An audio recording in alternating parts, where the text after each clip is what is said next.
Guys, so ఇప్పుడైతే నేను ఒక బ్యూటిఫుల్ క్రాఫ్ట్ అనేది చేసి చూపిస్తున్నాను. దానికోసం అయితే నేను ఇలాంటి స్టిక్ తీసుకున్నాను. ఇవి చాప్ స్టిక్స్. ఈ చాప్ స్టిక్స్కి నేను బ్లాక్ కలర్ పెయింట్ అనేది వేసుకున్నాను, ఫ్యాబ్రిక్ పెయింట్. సో మీరు ఏ స్టిక్స్ అయినా తీసుకోవచ్చు, ఏవి అయినా తీసుకోవచ్చు మీ దగ్గర. అండ్ దాని తర్వాత నేను ఈ వాచ్ని వచ్చేసి మీషోలో ఆర్డర్ చేశాను. ఇది జస్ట్ వచ్చేసి 120 రూపీస్. క్వాలిటీ అయితే చాలా బాగుంది. ఇప్పుడు ఈ వాచ్ని మనం ఇంకా క్రియేటివ్గా చేసేసి చాలా కాస్ట్లీ వాచ్ లాగా క్రియేట్ అనేది చేస్తున్నాము. ఈ వాచ్ వచ్చిన కార్డ్బోర్డ్ని నేనైతే తీసుకున్నాను. వాచ్ కంటే ఒక 1/2 ఇంచ్ ఎక్స్ట్రా అనేది నేను రౌండ్గా కట్ చేసుకున్నాను. అండ్ మధ్యలో ఒక హోల్ వేసుకున్నాను, ఎందుకంటే మనం గోడ మీద నెయిల్స్ పెట్టి వేసుకోవాలి కాబట్టి. అండ్ ఇప్పుడు వచ్చేసి ఈ స్టిక్స్ అన్నిటిని నేను గ్లూ గన్తో స్టిక్ చేసుకుంటున్నాను. సో గ్లూ గన్తో స్టిక్ చేసుకునేటప్పుడు మనం ఒక స్టిక్ అనేది లాంగ్గా పెట్టుకోవాలి, ఒక స్టిక్ వచ్చేసి హాఫ్గా పెట్టుకోవాలి. సో అలాగ లుక్ అయితే చాలా బాగుంటుందనేసి ఇప్పుడు గ్లూ గన్తో నేను మొత్తం అయితే ఇలాగ స్టిక్ చేసుకుంటున్నాను. ఇప్పుడైతే నేను చూపించే విధంగా మీరు కూడా సేమ్ అలాగే ట్రై చేయండి.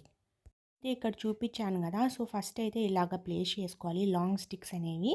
సో ఇలా ప్లేస్ చేసుకుంటే మనకు సేమ్ మెజర్మెంట్స్తో వస్తుంది. ఫస్ట్ అయితే ఆపోజిట్ పెట్టుకుంటూ ఇలాగ పెట్టుకుంటూ వస్తే మనకు ఈక్వల్గా వస్తుంది. దాని తర్వాత మధ్యలో ఇలా పెట్టుకోవాలి. నేను చూపించినట్టు మధ్యలో స్టిక్స్ అనేవి ప్లేస్ చేసుకుంటూ వస్తే అంత ఈక్వల్గా వస్తుంది.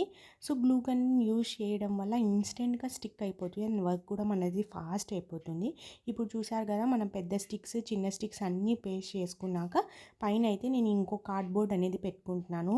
ఈ కార్డ్బోర్డ్ పెట్టుకోవడం వల్ల మనకు మంచి సపోర్ట్ అనేది వస్తుంది. పైన ఇంకోటి పెట్టుకోవడం వల్ల స్టిక్స్ కూడా అలా ఇలా కదలవు. అయితే నా దగ్గర కుందన్స్ ఉన్నాయి. ఈ కుందన్స్ అన్నివి నేను తీసుకున్నాను. ఈ కుందన్స్ అన్నిటిని ఇప్పుడైతే నేను ఈ మనకు స్టిక్స్కి ఎడ్జెస్ ఉన్నాయి కదా, అక్కడైతే నేను స్టిక్ చేసుకుంటున్నాను. సో ఈ ఎడ్జెస్ మొత్తంలో మనము ఈ కుందన్స్ అనేవి ప్లేస్ చేసుకుంటే చాలా బాగుంటుంది. సో ఒక్కొక్కటి నేను ప్లేస్ చేస్తూ చూపిస్తాను, మీరు చూసేయండి.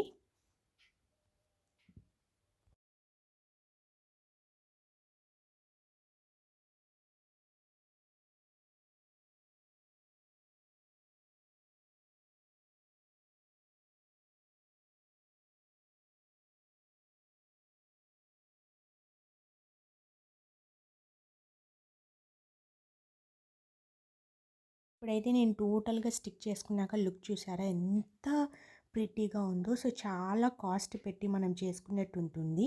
అండ్ వాచ్ అనేది మనము ప్లేస్ చేసుకున్నాక మనకు సైడ్స్లో ఇలాగా గ్యాప్ ఉంటుంది కదా, ఆ గ్యాప్లో మొత్తం నేనైతే కుందన్స్తో చేసుకున్నాను. ఇప్పుడు చూసారు కదా మన వాచ్ ఎంత రిచ్ లుక్ అనిపిస్తుందో. ఇలాంటి వాచ్ మనం కొనాలంటే బయట 2000 నుంచి 2500 అవుతుంది. ఇప్పుడైతే వాల్కి స్టిక్ చేసుకున్నాక లుక్ ఎలా ఉందైతే చూసేయండి. మీకు ఈ వీడియో నచ్చితే తప్పకుండా లైక్ చేసి షేర్ చేసి సబ్స్క్రైబ్ చేయడం అయితే మర్చిపోవద్దు. Thanks for watching.